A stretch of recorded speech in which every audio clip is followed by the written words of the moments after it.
donde dice la palabra está presente en todo acto de comprensión y todo acto de interpretación.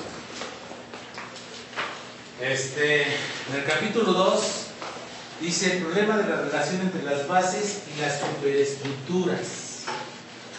Ya entramos a otra dimensión.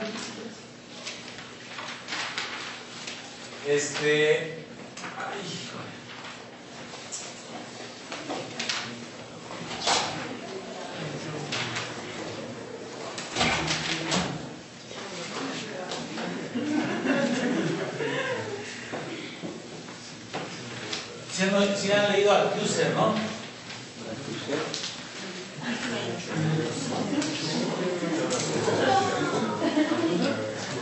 ¿Qué dice Althusser?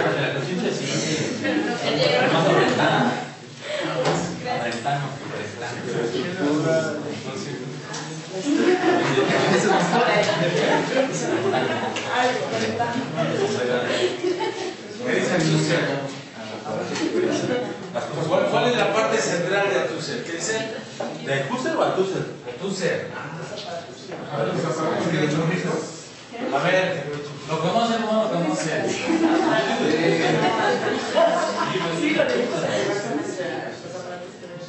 Eso, los aparatos ideológicos que luego se manejan como aparatos que controla el Estado y que actualmente mencionamos como instituciones. ¿Cuáles serían las instituciones actuales? Escuela. Pero así no se llaman. Es la educación. Eso, se llama educación. ¿Cuál más? La iglesia. La religión. Los medios de comunicación. Esos son los medios con que se llevan a cabo esto. Pero no es realmente una institución, sino que estamos hablando de instituciones. No tiene nombre en sí. Si es la educación, es la religión, no vamos a hablar de Instituto Mexicano de Seguro Social, que es la salud.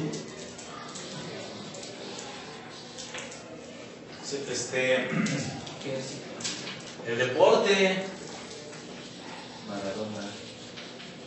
la seguridad, ¿sí? Etcétera, etcétera. Esas son las instituciones, ¿sí? Y esas instituciones son los aparatos de control del Estado, son los aparatos ideológicos, ¿sí? O sea, para que vayamos entendiendo lo que son las estructuras, a lo que se va a referir aquí, de las estructuras. Porque precisamente a partir de quien va a ejercer el control de los medios de producción, que tiene en sus manos las herramientas de producción, ¿sí? Van a establecer las estructuras y superestructuras para llevar a cabo esa producción, ¿sí? Entonces dice en el capítulo 2, uno de los problemas principales del marxismo es el de la relación entre las bases y las superestructuras. Ya está criticando el marxismo. Es decir, el marxismo podría haber dicho, vean, hicimos la revolución y el proletario tomó el poder. Ahí está. Ya estamos viendo.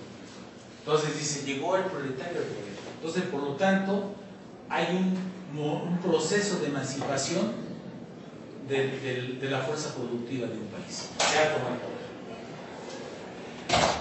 Y, sin embargo, dice, llegó y tomó el poder y se desconectó de la base. Estas superestructuras se empezaron a desconectar de las bases. Ya no es el proletario ese que estaban hablando, que dice, se emancipa y llega al poder, sino que ahora ese mismo momento en que toma el poder se hace ajeno a la base otra vez, a la base poblacional. Entonces la burocracia tiene un problema con la base poblacional, ¿no? Segundo párrafo nos dice, cuando se plantea el problema de la forma en que las bases determinan las ideologías, se da una respuesta correcta pero demasiado general y por lo tanto polivalente. las determinan causalmente. Es decir, llega el poder, dice la revolución soviética, dice, ya llegó el proletario al poder y por lo tanto las bases están generando la ideología. Pero si hay una desvinculación, entonces tenemos una ruptura de la ideología, o cuando menos en la comunicación de lo que se entendía como ideología. Por lo tanto, la burguesía empieza a imponer su propia ideología. ¿Qué es lo que hizo Hitler? Stalin, ¿no? Finalmente lo que llega a establecer Stalin en ese sentido.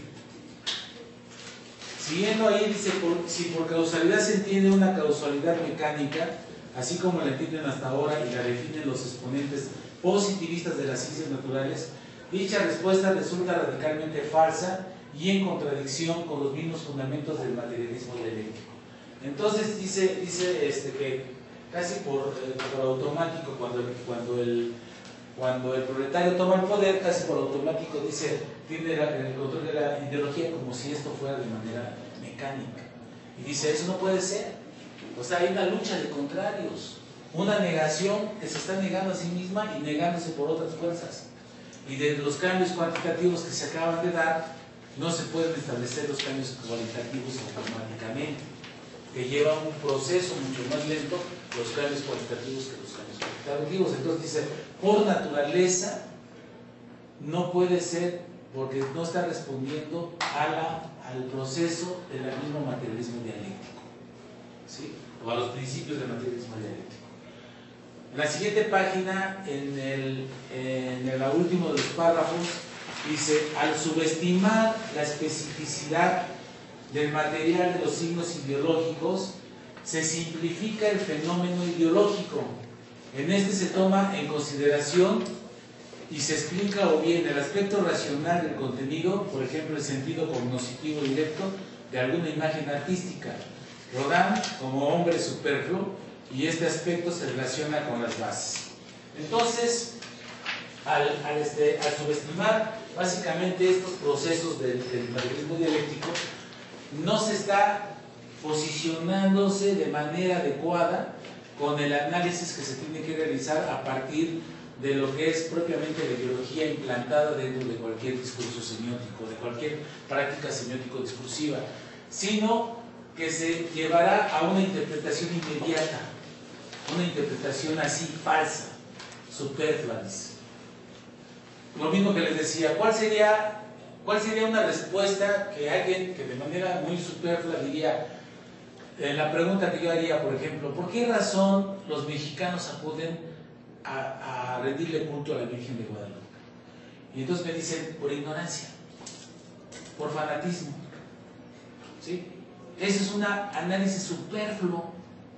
¿Qué me están diciendo con eso? No me están diciendo nada. Hay que profundizar realmente los motivos por los cuales está acudiendo un gran porcentaje de mexicanos todavía el 12 de diciembre a hacerle culto a la Virgen de Guadalupe. Porque hay detrás todo un planteamiento totalmente ideológico que bien puede ser a partir de los aparatos ideológicos del poder o puede ser rebasado por las bases este planteamiento ideológico, y entonces aquí podríamos establecer lo que luego más adelante vamos a ver, cómo puede haber una semiosfera central y una semiosfera periférica, pero que en la dinámica la periférica puede tomar una postura al centro y la otra puede pasar a la periferia. De tal manera que Lotman empieza a cuestionar el hecho de que nosotros hablemos nada más como de esa hegemonía radical y concentrada que no da chance de tener la alternativa, sino que en su momento pudiera darse que las mismas fuerzas ideológicas del pueblo pueden rebasar, o sea, de las bases, pueden rebasar las superestructuras que pueden haber ahí.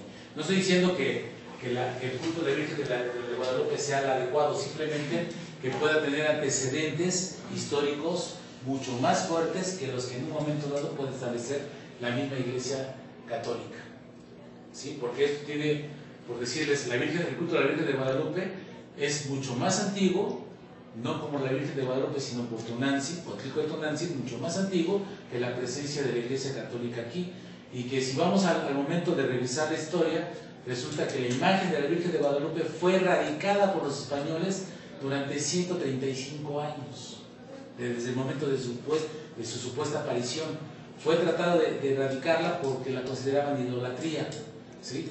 Y fue hasta 1666, de 1531 a 1666, cuando fue aceptada por la iglesia y la toma como una auténtica, un auténtico milagro,